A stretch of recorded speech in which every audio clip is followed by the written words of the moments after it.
આવજે અરે તારા પાજજો કરું પ્રણામ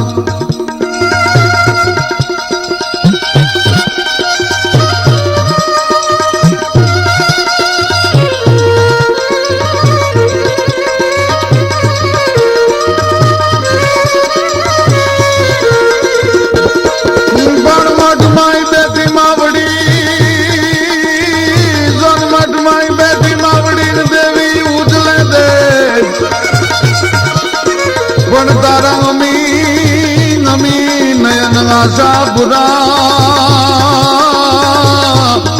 એ મારી નીત નીત વર હૈને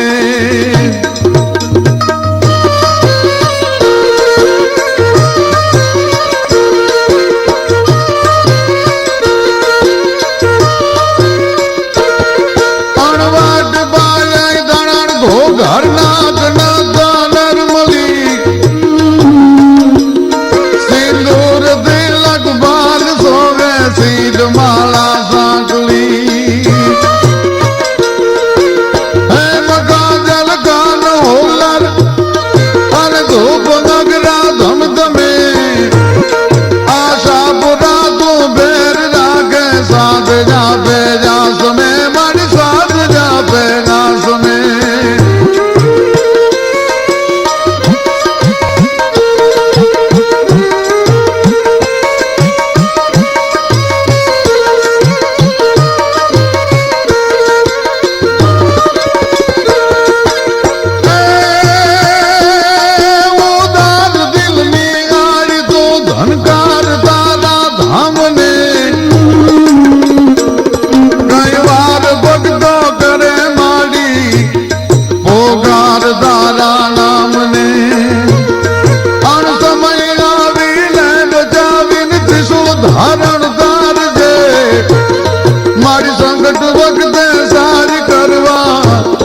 આશાપુરા તું આવજે સંકટ વખતે સાજ કરવા આશાપુરા તું આવજે આશાપુરા તું આવજે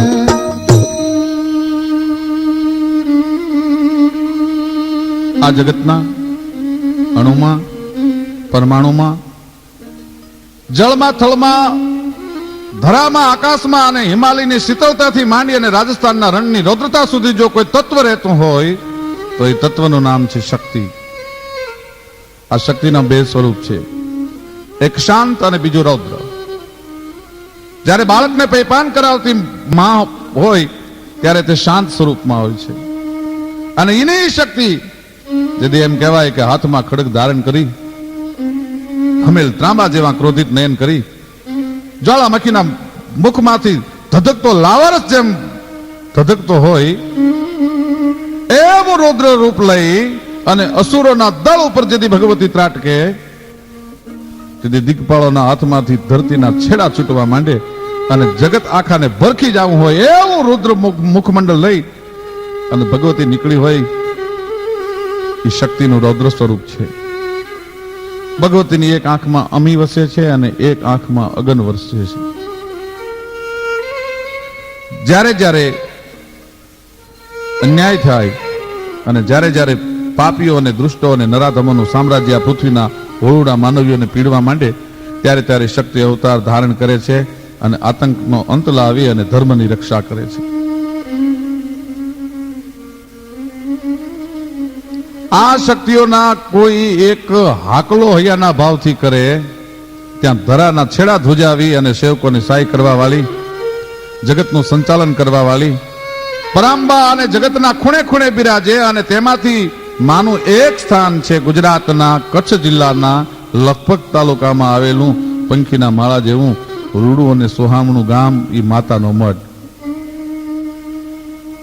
આ સ્થાને અનંત વિશ્વની અધેશ્વરી અનાદિકાળથી દેવ મુનિઓ અને માનવો જેને પૂજતા આવ્યા છે તે શક્તિ આ શ્રી આશાપુરાના નામે ઓળખાય છે અને જગતની આશા પૂરી કરે છે. આજે જગતના વિજ્ઞાનમાં અજબ ક્રાંતિ આવી છે. માનવ માનસ અનેક તર્ક વિતર્ક અને શંકા કુશંકા કરે છે એવા હળાહળ કલયુગમાં જ્યાં સેંકડો અને હજારો નહીં પણ લાખોની સંખ્યામાં પદયાત્રીઓ પગપાળા આવે એવા માનવીઓ આવે કે જેણે કદી તડકો જોયો નથી, મુશ્કેલી વેઠી નથી, જેના પગની પાણીઓ કમળની પાંદડીઓ કરતા મુલાયમ હોય, એવા મુલાયમ તબિયતના ભાવિકો આવતા હોય, પગમાં છાલા પડી ગયા હોય, તેમાંથી લોહી નીકળતું હોય, એમાં પગે હોજા આવી ગયા હોય, છતાંય હાથમાં માળા હોય, અને જો હાથમાં માળા ન હોય તો હૈયાની માળાના પારા એક પછી એક હૈયામાંથી ભગવતી આશાપરાનું સ્મરણ હાલતું હોય. ઉદાનમ ગપાનમ ગસે હીન સે હીન માતાન તાતાન ભ્રાતા સ્નેહી વિદે હાન દે હાન રૂપાન રેખીન માયાન કાયાન છાયા વિશેખી ઉદાસીન ગાસી નિવાસીન મંડી સ્વરૂપા વિરૂપાન રૂપા સતંડી કમંખાન સંખાંગ સંખા કહાની હરિકાર શબ્દમ નિરાકાર બાની નવો ઢાન પ્રોઢાન મુગ્ધાન બાલી કરોધા વિરોધા નિરોધા કૃપાલી અભંગાન ગંગા ત્રિભંગાન જાની ગનંગાન ગંગા સુરંગા પીછાની શિખર પે પુહારો ngસો રૂપ દોરો અજો ની છુપાવો ઘટે ફંદ મોરો. એ ભગવતીનું આરાધન હાલતું હોય. હાય આશાપૂર્ણી, હાય આશાપુરા, હાય ભગવતી. આશાપુરાનું રટણ કરતા હોય, પગની પીડા હોય, ચાલવાથી લાગેલો થાક હોય, પણ ભગવતીના જ્યાં નામનું સ્મરણ થવા માંડે, હૈયાની માળાના મણકા જ્યાં ફરવા માંડે, ત્યાં થાક બધો ઉતરી જાય. બધી સુસ્તી ભૂલાઈ જાય અને હૈયામાં માના દર્શન કરવાની, ચાતરા કુંડમાં સ્નાન કરવાની અને પાવન થવાની ઝંખના જાગે. એ આઈનો પ્રતાપ છે. છેક મુંબઈ થી પદયાત્રીઓ નીકળે, સાયકલ સવારો નીકળે, ગુજરાતના ગામડે ગામડે ને શહેરે શહેરથી ભાવિકોનો ધસારો થાય. જેમ સીમમાંથી જોકમાં આવેલી ગાયને મળવા વાછરું બેબાકું બની જાય, તેમ આસો સુદ નવરાત્રી આવતા દેશના ખૂણે ખૂણામાંથી માનવીઓ આ દેશ દેવીના દર્શન કરવામાં અમી કૃપાનું ધાવણ ધાવવા બે બાકડા બની અને દોટ મૂકે છે. કચ્છની ધરતીની એ મઢના એમ કહેવાય છે કે ભગવતીની ધજા જ્યાં ફડાકા મારી રહી છે, એ દિશામાં એમ કહેવાય છે કે વ્યાકુળ થઈ અને દોટ મૂકતા હોય. અને એટલા માટે કવિ કહે છે કે હે માં, તારો પ્રતાપ કેવો છે કે નામ લીધે રોગ નાશે અને દર્શન કરે દાળદર જાય અને પરશે સ્વર્ગ પામતા અને અનુભવે આનંદ થાય. એવી ભગવતી. હે જગદંબા, તારા નામ જો અંતઃકરણ પૂર્વક લેવામાં આવે